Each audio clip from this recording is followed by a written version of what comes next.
হযরতে আবু যর গিফারি রাদিয়াল্লাহু তাআলা আনহু, ওমর রাদিয়াল্লাহু তাআলা আনহুর শাসনামলে একজন যুবকের বাড়ি ছিল মদিনা থেকে 350 কিলোমিটার দূরে। যুবক একদিন হঠাৎ করে উট নিয়ে মদিনার উদ্দেশ্যে রওনা দিয়েছে। তার ইচ্ছা মদিনায় আগমন করার পরে রাসূলুল্লাহর রওজা জিয়ারত করবে, ওমর রাদিয়াল্লাহু তাআলা আনহুর সঙ্গে সাক্ষাৎ করবে। মদিনায় প্রবেশ করছে, করার পরে একটা খেজুরের বাগানের ভিতরে হঠাৎ করে এসে ক্লান্ত হয়ে গিয়েছে। খেজুরের বাগানের ভিতরে খেজুরের বাগানের মালিক ছোট ছোট খেজুরের চারাগুলি রোপণ করে গেছে, খেজুরের গাছ লাগায় গেছে। ওই বাগানের ভিতরে বিশ্রাম করার জন্য উটটা ছেড়ে দিয়েছে, পাশে সে আরামে ঘুমাচ্ছে। বাগানের মালিক হঠাৎ করে আসছে, আসার পরে দেখে একটু আগে যে বাগান এত সুন্দর করে লাগাই গেলাম, আর এই বাগানের ভিতরে উট প্রবেশ করে খেজুরের গাছগুলো খেয়ে ফেলেছে। মুরব্বী মানুষ রাগান্বিত হয়ে গিয়েছে, একটা পাথরের টুকরা নিয়ে উটকে এমন জোরে আঘাত করছে, কপালে লাগার পরে রক্তক্ষরণ হয়েছে। রক্তক্ষরণ হয়ে রক্ত শূন্যতায় উঠতি জায়গায় মারা গিয়েছে। কিছুক্ষণ পরে যুবকের ঘুম ভাঙছে, ভাঙ্গার পরে দেখে একজন মুরব্বী মানুষ দাঁড়ায় আছে, আর তার পাশে উটটা মরে পড়ে আছে। জিজ্ঞাসা করতেছে, আমার এই উটটারে মারলো কে? মুরব্বী বলে, বাবা, ইচ্ছাকৃত আমি মারি নাই, একটা পাথর দিয়ে আঘাত করছি, আমার এই খেজুরের চারাগুলি নষ্ট করেছে, গাছগুলি নষ্ট করেছে, সেজন্য। তার কপালে লেগেছে, বুঝতে পারি নাই, ফিনকি দিয়ে রক্ত বের হয়েছে, এই জন্য সে রক্ত শূন্যতায় মারা গিয়েছে, আমাকে ক্ষমা করো, আমি ইচ্ছা করে মারি নাই। যুবক মানুষ রক্ত গরম, পাশে একটা পাথরের টুকরা ছিল, পাথর দিয়ে সজোরে ওই ব্যক্তির দিকে ছুড়ে মেরেছে। ওই ব্যক্তির কপালে লেগে রক্ত বের হয়ে রক্ত শূন্যতায় বৃদ্ধ মানুষটা মারা গেছে। যুবক চিন্তা করছে আশপাশে কেউ নাই, কিন্তু আমি করলাম কি? আমি যে কাজটি করেছি নেহায়েত অন্যায় হয়েছে, এই কাজটি আমার ঠিক হয় নাই। যুবক বুঝতে পেরেছে, অনুশোচনা বোধ জাগ্রত হয়েছে। এইবার যুবক চিন্তা করতেছে, এখন আমি কি করি? আমি তো ভুল করে ফেললাম, আমি যদি এখান থেকে পালিয়ে যাই, হয়তোবা দুনিয়ার আদালতে আমি বেঁচে যাব, কিন্তু কিয়ামতের ময়দানে আল্লাহর দরবারে আমাকে খুনি হিসেবে দাঁড়াতে হবে। অতএব আমার শাস্তি যা এই দুনিয়ায় হয়ে যাক, আল্লাহর আখিরাতের আদালতে আমি জাহান্নাম থেকে মুক্তি পেতে চাই। আমার বন্ধুগণ এটা মনে মনে ভেবে দাঁড়িয়ে আছে। সন্ধ্যা ঘনিয়ে এসেছে, ওই বৃদ্ধর সন্তান দ্বয় বাবাকে খোঁজ করতেছে, খোঁজ করতে করতে বাবাকে পাওয়া যায় না। হঠাৎ করে বাগানের ভিতরে ঢুকে দেখে তার বাবা পড়ে আছে, উট পড়ে আছে, আর একটা যুবক দাঁড়ায় আছে। যুবকের কাছে আসার পরে বলতেছে, এই অবস্থা কেন? উটকে মারলো আর আমার বাবাকে কে হত্যা করলো? এইবার যে যুবক মেরেছে বলতেছে, বাবা, আমি ইচ্ছাকৃতভাবে মারি নাই, আমি হলাম তোমার বাবার খুনি। ইচ্ছা করলে পালিয়ে যেতে পারতাম, পালিয়ে যাই নাই। আমি ইচ্ছাকৃত তোমার বাবারে মারি নাই, আমার উট থেকে তোমার বাবা মেরেছে, রাগ কন্ট্রোল করতে না পেরে আমি একটা পাথর তুলে ছুঁড়ে মেরেছি, এই জন্য তোমার বাবাও মারা গেছে। যুবক দয় বলতেছে, মানি না। মদিনার আদালতে আমিরুল মুমিনিন খলিফাতুল মুসলিমিন হযরত ওমর ফারুকের কাছে বিচার নিয়ে যাওয়া হয়েছে। বিচার নিয়ে যাওয়ার পরে হযরত ওমর ফারুক রাদিয়াল্লাহু তাআলা ঘটনা শোনার পরে বলতেছে, আল্লাহর বিধান, وَكَتَبْنَا عَلَيْهِمْ فِيهَا أَنَّ النَّفْسَ بِالنَّفْسِ وَالْعَيْنَ بِالْعَيْنِ وَالْأَنْفَ بِالْأَنْفِ وَالْأُذُنَ بِالْأُذُنِ وَالسِّنَّ بِالسِّنِّ وَالْجُرُوحَ قِصَاص। জোরে বলুন আল্লাহু আকবার। আল্লাহর কোরআনের আইন, কেউ যদি অন্যায় ভাবে কাউকে একটা আঘাত করে, ওই ব্যক্তিকে মারতে হবে, আঘাত করতে হবে। কেউ যদি কারো চোখ তুলে নেয় তাহলে ওই ব্যক্তিরও চোখ তুলে নেওয়া হবে। কেউ যদি কারো হাত কেটে নেয় ওই ব্যক্তির হাত কেটে নেওয়া হবে। কেউ যদি কাউকে আয়না ঘরে বন্দী করে রাখে তাকেও আয়না ঘরে বন্দী করতে হবে। বিধানকার, আর জোরে বলতে হবে বিধানকার। হযরত ওমর বলছেন, বাবা তুমি হত্যা করেছো, তুমি নিজে স্বীকারোক্তি দিয়েছো, এইবার আর সাক্ষীর কোনো প্রয়োজন নাই। এইবার মদিনার আদালতে তোমার মৃত্যুদণ্ড কার্যকর করা হবে। এইবার বলো তোমার কোন জীবনের শেষ ইচ্ছা আছে কিনা? যুবক বলছে, আমিরুল মুমিনিন, খলিফাতুল মুসলিমিন, আমার একটা ইচ্ছা আছে, সেটি হচ্ছে আমি আমার বাড়ি এই মদিনা থেকে 350 কিলোমিটার দূরে আমাদের বাড়ির পাশে একটা বাজার আছে। ওই বাজারে একটা দোকান থেকে আমি বাজার সদা করতাম। দোকানের মালিকটা হচ্ছে ইহুদি। সে আমার কাছে কিছু টাকা পায়। আমি একটা বার বাড়িতে যেতে চাই, যে আমি আমার ঋণগুলো পরিশোধ করে দিতে চাই। হযরত ওমর রাদিয়াল্লাহু তাআলা আনহু বলেন, এটা কিভাবে সম্ভব? তুমি ফাঁসির আসামি, আর তোমাকে কোন সোর্সে আমি বাড়িতে যাওয়ার অনুমতি দিতে পারি? এটা তো হতে পারে না। তুমি আসবে আবার গ্যারান্টি কি? ওমিয়া, ফাঁসির আসামি যদি একবার ছাড়া পায় ফিরে আসার সম্ভাবনা থাকে নাকি? কথা বলেন, থাকে। আমার বন্ধুগণ, হযরত ওমর বলছেন, ঠিক আছে, একটা শর্ত দিতে পারি তোমাকে যেতে। সেটি হচ্ছে, যদি তোমার পক্ষে কোনো ব্যক্তিকে তোমার জিম্মাদার বানাতে পারো, জামিনদার বানাতে পারো, তাহলে তাকে তোমার স্থানে রেখে আমি তোমাকে অনুমতি দিতে পারি। ফাঁসির আসামির জিম্মাদারি কেউ কি নিতে চাইবে ভাই? জামিনদার কেউ কি হতে চাইবে? যদি আসামি না আসে তাহলে তাকে কল্লা দিতে হবে। এই রিস্ক কেউ কি নিতে চাইবে? কেউ নেয় না। মসজিদে নববী ভর্তি মানুষ। একজন যুবককে একটু পরে ফাঁসির কাস্টে ঝুলানো হবে।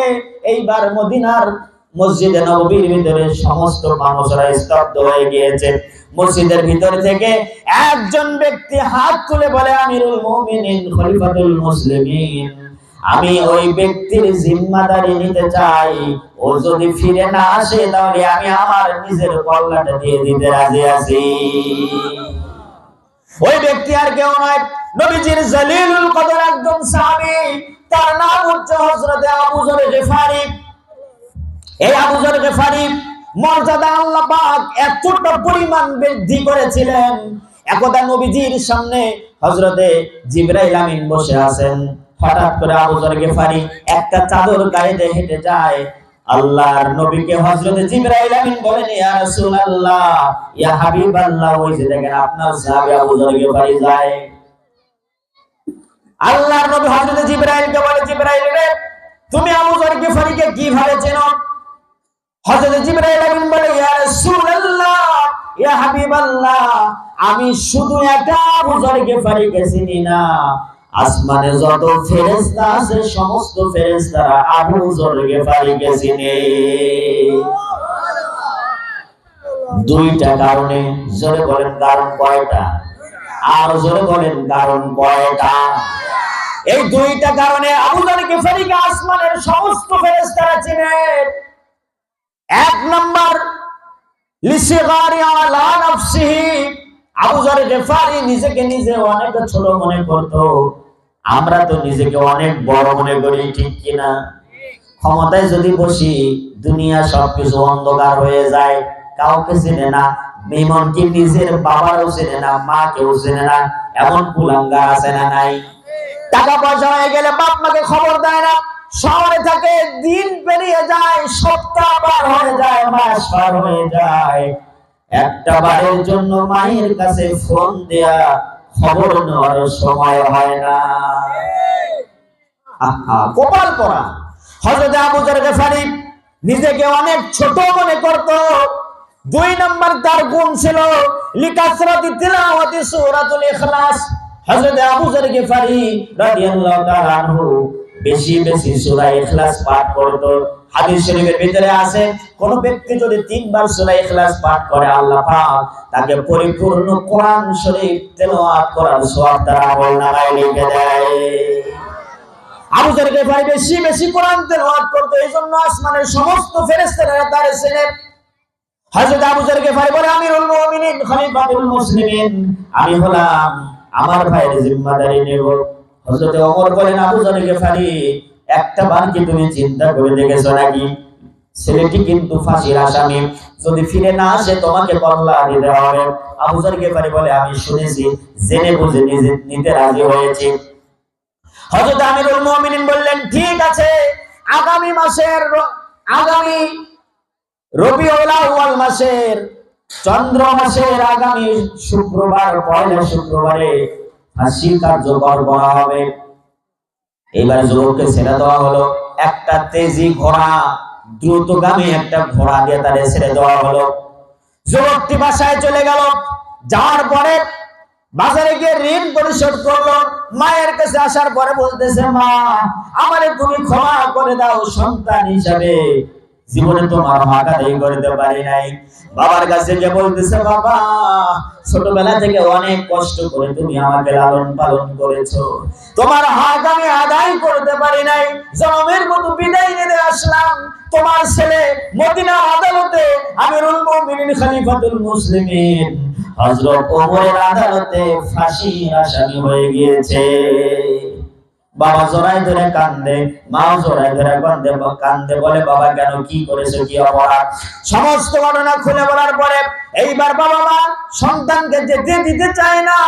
সন্তান বলে, মা আমারে ক্ষমা করে দাও, যদি ওমরের দরবারে আমার কল্লাতে যদি যাই, কিয়ামতের ময়দানে আখিরাতের আদালতে আল্লাহর জাহান্নাম থেকে আমি মুক্তি পাবো, মা আমারে বাধা দিও না।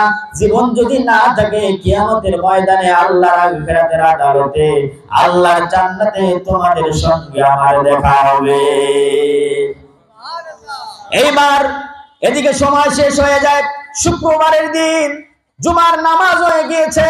জুমার নামাজের পরে এইবার ঘাতকের দুইজন সন্তান হযরত ওমরের কাছে এসেছে। আসার পরে বলতেছে, আমিরুল মুমিনিন আমরা বিচার প্রার্থী, আমরা বাদী। যুবকটি এখনো যায় নাই। এইবার হযরত ওমর রাদিয়াল্লাহু তাআলা আনহু মসজিদের মিম্বারে ঘোষণা করলেন, যাও রাষ্ট্রের কর্মচারীকে পাঠিয়ে দিলেন, রাষ্ট্রীয় বাহিনীকে পাঠিয়ে দিলেন আবু যর গিফারির বাড়িতে। যাও আবু যর গিফারিকে সংবাদ দাও, ওই যুবকের পরিবর্তে তাকে প্রস্তুত হতে বলেও তার ফাঁসি কার্যকর করা হবে। হযরত আবু যর গিফারি রাদিয়াল্লাহু তাআলা আনহুর বাড়িতে রাষ্ট্রীয় সৈন্য যখন গেল, যাওয়ার পরে বলতেছে, আবু যর গিফারি আপনি প্রস্তুত হন, আপনি যার জিম্মাদারি নিয়েছিলেন বালকটি তো লোক এখনো আসলো না। হযরত আবু যর গিফারি বলেন, ঠিক আছে আমি প্রস্তুতি গ্রহণ করেছি। হযরত আবু যর গিফারি চলে আসলেন, ফাঁসির জন্য প্রস্তুত হয়ে গিয়েছে। এমন সময় মানুষেরা দাঁড়ায় দেখে দূর থেকে একজন যুবক আসতেছে, ঘোড়া দাপড়াতে দাপড়াতে দ্রুত গতিতে ছুটে আসতেছে। হযরত আমিরুল মুমিনিনকে বলা হলো, আমিরুল মুমিনিন একটু অপেক্ষা করুন, ওই যে দেখেন যুবক আসতেছে, ওই যুবকটা কে হতে পারে, তাকে দেখার পরে তার ফাঁসি কার্যকর করুন। এইবার যুবকটি আসলো, দেখে এই সেই যুবক যার জন্য ফাঁসি কার্যকর করা হবে। যুবকের উপস্থিতি দেখে মদিনার সমস্ত মানুষ অবাক হয়ে গেল, অপলক নেত্রে তার দিকে চেয়ে রয়েছে আর বলতেছে, ফাঁসির দণ্ডপ্রাপ্ত আসামি নিজের জীবন দেওয়ার জন্য ফিরে আসে নাকি? হযরত ওমর যুবককে জড়িয়ে ধরলেন, ধরার পরে বলতেছেন, বাবা আল্লাহর বিধান, এখানে আমি তোমার জন্য কম করতে পারবো না, তোমার জন্য আমি ক্ষমা করতে পারবো না, তোমাকে আমি ক্ষমা করতে পারবো না। আল্লাহ পাক বিধান নাজিল করেছেন, ওমরের এই জায়গায় করার কিছু নাই, কিন্তু তুমি আমাকে একটি কথা বলো, তুমি ফাঁসি জানো, তোমার নির্ঘাত ফাঁসি হবে, এটা জানার পরে বাড়ি থেকে তুমি কেন ফিরে আসলে? লোকটি বলতেছে, যুবকটি বলতেছে, আমিরুল মুমিনিন খলিফাতুল মুসলিমিন আমি যদি পালানোর চিন্তা করতাম প্রথম দিনই পালাতে পারতাম, আমি হত্যা করার পরে আমি যদি পালিয়ে যেতাম আমারে খুঁজে পাইতেন না, কিন্তু আমি নিজের অপরাধ বুঝতে পেরেছি, আমি চাই দুনিয়ায় যা শাস্তি হওয়ার আমার হয়ে যাক, কিয়ামতের ময়দানে আল্লাহর দরবারে জাহান্নাম থেকে আমি মুক্তি পেতে চাই। এই জন্য আমি নিজেকে পবিত্র করার জন্য এসেছি।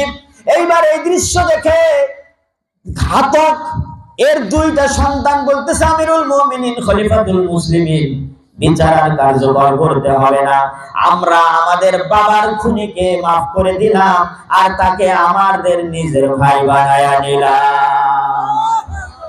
তাই তো কবি কত সুন্দর করে বলেন, হযরতে আবু যর গফারি খাদেমে খায়রুল বাশার, খিদমতোं में जिंदगी भर ना बनाया अपना घर। হযরত আবু যর গফারি রাদিয়াল্লাহু তাআলা আনহুর কাছে প্রশ্ন করা হলো যে আবু যর গফারি তুমি কেন তার দায়িত্ব নিলে? হযরত আবু যর গফারি বলতেছেন, আমিরুল মুমিনিন, আমি হলাম মুসলমান, যেই কথা বলার জন্য আপনাদেরকে ঘটনা শোনালাম। হযরত আবু যর গফারি বলেন, আমি হলাম মুসলমান, আজকে যদি আমার ভাই বিপদে পড়ার পরে তার পাশে যদি আমি না দাঁড়াইতাম, তাহলে কাফের মুশরিকরা বলা বলি করতো, মুসলমানদের চরিত্র দেখো, এক ভাই বিপদে পড়লে আরেক ভাই চুপ করে বসে থাকে।